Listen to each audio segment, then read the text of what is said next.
Ini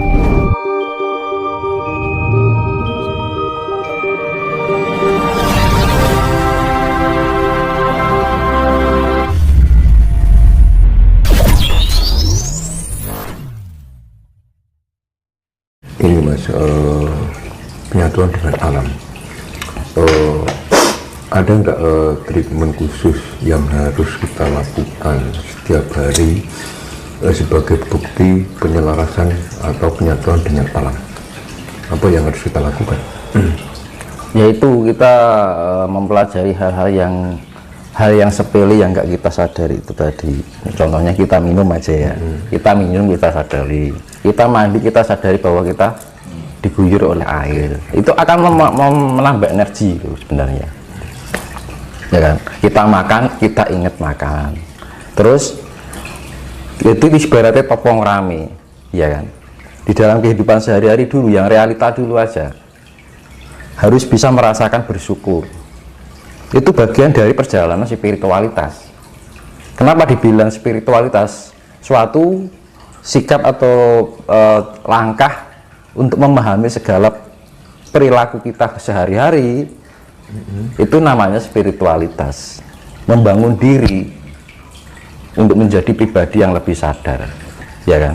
Kita melakukan misalkan ini, kita bekerja, dan kita sambil memahami segala apa yang kita lakukan. Nah, itu bagian dari spiritualitas. Tidak hanya di saat hening aja.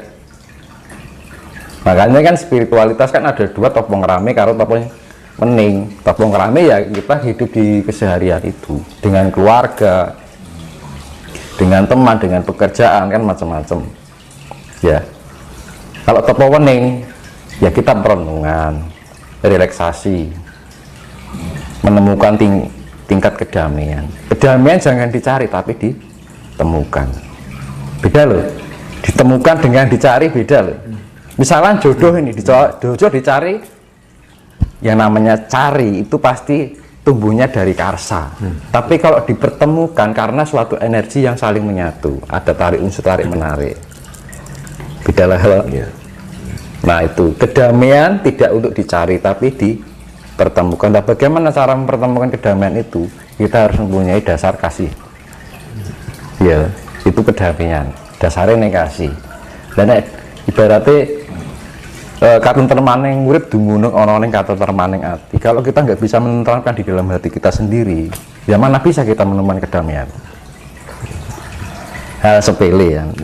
Kadang kita terlalu was-was. Nah, makanya kalau kita sudah mencapai tingkat kesempurnaan, level spiritual yang level tinggi, itu orangnya ya kalem, santai, pikirannya lebih universal, pola pikirnya lebih fleksibel, ya kan? Orang kemerungsungan dalam arti tidak khawatiran gitu loh, membawaannya tenang apapun yang terjadi, selalu melangkah itu selalu dipikirkan terlebih dahulu. Mau ngomong itu loh dipikirkan dulu. Makanya di dalam Jawa nek arep ngomong itu dipikir dulu. Ojo mapanake pikir ana ning ngarepe lati, ning mapanke ati ning ngarepe lati. Ya kan? Mula diarani lati paling landep di dalam raga kita kan. Mulut ini. Itu hal sepele loh. Kadang-kadang kita menyakiti orang lain tanpa kita sadari kalau kata-kata itu menyakiti orang lain. Makanya sebelum kita mengatakan berkata pada orang lain, kira-kira misal kata-kataku ini saya tujukan kepada saya, kira-kira menyakitkan enggak? Nah, kadang-kadang hal sepele di dalam kehidupan sehari-hari itu sering terjadi. Yang gitu. Orang yang sudah melatih itu masih gitu. Apalagi yang nggak mau menyadari gitu kan. Makanya ada orang yang ngomongnya seenaknya sendiri tanpa memikirkan kata-katanya menyakitkan hati orang lain. Makanya kan kudu iso mapanke ati ning ngarepe lati, jangan mapanke pikir ning ngarepe lati kan ngomong. Kita berbicara tentang spiritual, Mas Dimas. Ada nggak hal-hal yang tersulit sebelum kita belajar spiritual? Ya, spirit itu biasanya ya, semakin kita mengarah kebaikan, itu ujiannya semakin banyak. Contohnya Mas? Ya, kita mendapat terpakan masalah keluarga, ya, masalah cinta, masalah apapun dalam kehidupan di dunia. Nah, itu untuk melatih tingkat kesabaran kita, ketenangan diri kita. Makanya kan hidup itu yang namanya perasaan senang, sedih, bahagia, gembira, ya kan? Itu kan selalu berulang-ulang terus, ya kan? Kehidupan itu sekarang bah seneng, besok susah lagi.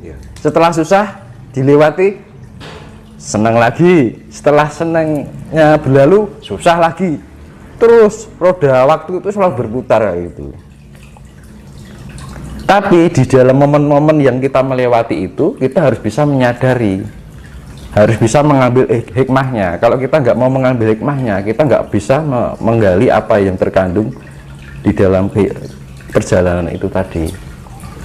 Makanya kan kalau kita berjalan di tempat itu, oh lewat ini lagi, lama-lama kalau kita sadari kan makin lama kan semakin hafal kan, iya kan.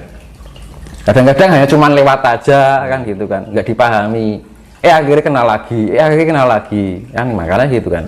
Makanya kan orang yang menjadi berhasil itu karena sering mengalami kegagalan, ya kan.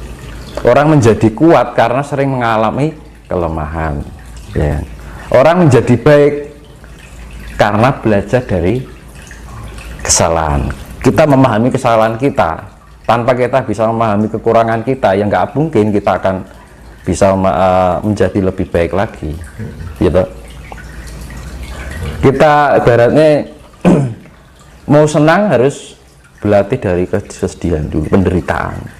Ya kan? Dari penderitaan ini kita pahami, setiap kita ambil hikmahnya. Jadi misalkan lewat itu lagi, kita penangannya lebih lain, lebih tenang dari sebelumnya gitu loh, ya kan. Kadang-kadang kan orang hidup itu dari muda sampai tua gitu terus, nggak ada perubahan. Makanya kan kedewasaan seorang tidak dipandang oleh usia. Dari kematangan berpikir Mas. Iya, karena sering-sering memahami, menyadari, iya kan. Makanya kan belajar dari hal sepele dulu aja lah, nggak jauh-jauh. Air gitu loh, kita tiap hari minum, ketika masuk ke tenggorokan kita rasakan, oh Gusti Allah mlebu ning awakku gitu loh. Oh aku mandi dengan Tuhan. Tuhan itu ya air, yo semuanya itu yang unsur alam itu Tuhan. Kan dulu. Sedikit orang yang belajar spiritual rela meninggalkan harta, bahkan meninggalkan keluarga, kadang meninggalkan pekerjaan hanya untuk belajar spiritual. Pandangan Mas Dinus, kalau melihat fenomena seperti itu bagaimana? Apakah sepakat orang belajar spiritual meninggalkan semuanya? Ya harus seimbang, nggak boleh seperti itu. Ya namanya spirit ya, kalau kita punya tanggung jawab ya kita harus selesaikan, kan gitu. Lah kan kita spirit itu nggak harus bertepi di hutan, lautan, nggak harus kayak gitu. Di rumah aja bisa kok. Justru di dalam kehidupan sehari-hari kita belajar dari spirit itu tadi, ya kan. Apa wis ning alas iki iso cedak karo Gusti Allah, kayak nggak mungkin, kan gitu loh. Terus belajarnya apa? Justru apa, ketika orang hidup di hutan, ya kan, misalnya begitu dari hutan keluar dari area hutan dihidupkan ramai, kaget juga kan. Ya namanya perjalanan, ketika kita memahami perjalanan kita untuk dijadikan suatu pelajaran, kan kita mempelajari dari perjalanan itu untuk dijadikan pelajaran, itu namanya spiritualitas, ya kan. Makanya kan hidup itu adalah perjalanan, bagaikan perjalanan itu adalah pelajaran, dan pelajaran itu butuh waktu yang namanya proses, ya kan itu. Dan proses itu butuh kita analisa. Nah, kalau kita sudah menganalisa, kita akan menemukan hasilnya. Makanya saya pernah bilang, hidup itu ada 3 pertanyaan: apa, bagaimana, untuk apa, ya kan. Kenapa kita bertanya apa? Karena kita tidak tahu. Iya. Setelah tahu bagaimana, ya bagaimana nanti tinggal penemuan kita. Kalau kita sudah tahu bagaimana, untuk apa, ya kan? Kalau sudah kita bisa menjawab untuk apa, kalau orang Jawa bilang, oh iyo, iya kan, sepele ya. Itu. Sebenarnya itu gini, pelajaran yang namanya kaweruh itu nggak usah terlalu ribet gitu, yang sederhana tapi sampai gitu loh. Kita mempelajari ini itu, misalkan gini lah, bentar ya. Nah ini lampu, ya. Misalkan ini kitab, saya contohkan ya. Iya. Ini ada orang, ini saya analogikan yang mempelajari orang Jawa lah misalnya. Ini bukan orang Jawa, ya kan? Yang pelajari. Ada dua orang, satu orang Jawa, yang satu bukan orang, yang satu orang Jawa, yang satu bukan orang Jawa. Lah orang Jawa itu dikasih ini, dikasih bahan ini. Terus yang satu ini dikasih kitab, ya kan? Terus dari dua orang ini dikasih pertanyaan. Kamu saya kasih, yang satu saya kasih bahan lampu, yang satu saya kasih bahan kitab. Nah dari bahan yang aku berikan, kamu harus bisa menjawab apa arti hidup itu, apa sejatinya hidup itu. Nah, bingung dong.